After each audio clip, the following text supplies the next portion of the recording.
Hi friends, ഏവർക്കും നമസ്കാരം.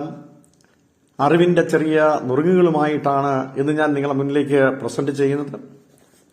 നമുക്ക് ഏവർക്കും അറിയാവുന്നതാണ്, തെറ്റുപറ്റാത്ത മനുഷ്യരില്ല. തെറ്റുപറ്റാത്തവരുണ്ടെങ്കിൽ അവർ ഒന്നും ചെയ്യാത്തവരാണ്. ആരാണ് ബുദ്ധിമാന്മാര് എന്ന് ചോദിച്ചാൽ തെറ്റുപറ്റുന്നവരാണ്, കാരണം അവർ പ്രവർത്തിക്കുന്നവരാണ്. എന്നാൽ ആരാണ് അതിബുദ്ധിമാനെന്ന് ചോദിച്ചാൽ ഈ തെറ്റ് ഒരിക്കലും ആവർത്തിക്കാതിരിക്കുന്നവനാണ്. ആരാണ് മണ്ടന്മാരെന്ന് ചോദിച്ചാലോ ഇതേ തെറ്റ് വീണ്ടും വീണ്ടും ആവർത്തിക്കുന്നവരെയാണ് നമ്മൾ മണ്ടന്മാർ എന്ന് വിളിക്കുന്നത്. 18-ാം നൂറ്റാണ്ടിലെ ഇംഗ്ലീഷ് കവി അലക്സാണ്ടർ പോപ്പിന്റെ വരി നമുക്കൊന്ന് ഓർക്കാം. To error is human, to forgive is divine. ചെറിയ തെറ്റുകൾക്ക് നമ്മൾ വലിയ വിലകളാണ് കൊടുക്കേണ്ടി വരുന്നത്. ഏക്കറിന് വെറും 2 സെന്റ് വിലയ്ക്ക് 1867 അലാസ്ക എന്ന ഭൂപ്രദേശം റഷ്യ അമേരിക്കയ്ക്ക് വിറ്റു.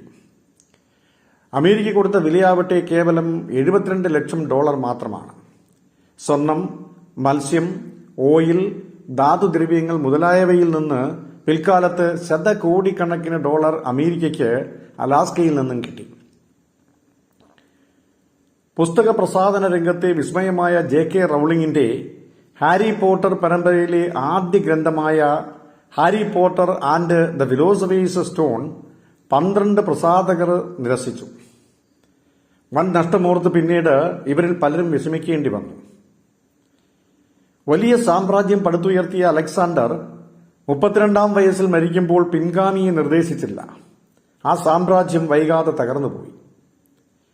1-ാം ലോക മഹായുദ്ധത്തിന് തുടക്കമിട്ടത് ഓസ്ട്രിയയിലെ ആർച്ച് ഡ്യൂക്കിന്റെ വധമായിരുന്നു.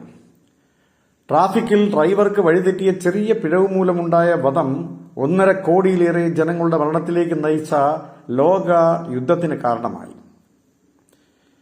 ഏതു നിമിഷവും തനിക്കെതിരെ വധശ്രമമുണ്ടാകുമെന്ന് അറിയാമായിരുന്ന നിഷ്ഠൂര സ്വേച്ഛാധിപതിയായിരുന്ന സ്റ്റാലിൻ തന്റെ അനുവാദം കൂടാതെ സുരക്ഷാഭടന്മാരെ പോലും മുറിയിൽ കടത്തിയിരുന്നില്ല. ഹൃദയാഘാതം മൂലം ചികിത്സ കിട്ടാതെയുള്ള മരണത്തിന് കാരണവും സ്വയം വരുത്തിവെച്ച അതികർക്കശമായ ഈ ചിട്ടയായിരുന്നു. അസാമാന്യ പുരുഷ ശബ്ദത്തിന്റെ ഗാംഭീര്യം തുടിക്കുന്ന അമിതാഭ് ബച്ചനെയും അനന്യ ശബ്ദ സൗകുമാര്യത്തിന്റെ ഉടമയായ യേശുദാസിനെയും ശബ്ദം മോശമാണെന്ന കാരണം പറഞ്ഞ് ആകാശവാണി തിരസ്കരിച്ചു. ഇതൊക്കെയാണ് നമ്മൾ മനസ്സിലാക്കേണ്ട ഒരു പാഠമെന്ന് പറയുന്നത്. എപ്പോഴെങ്കിലും ചെയ്യുന്ന ചെറിയ ചെറിയ തെറ്റുകൾക്ക് നമ്മൾ കൊടുക്കേണ്ടി വരുന്ന വില വളരെ വലുതാണ് എന്ന് ഓർക്കുക.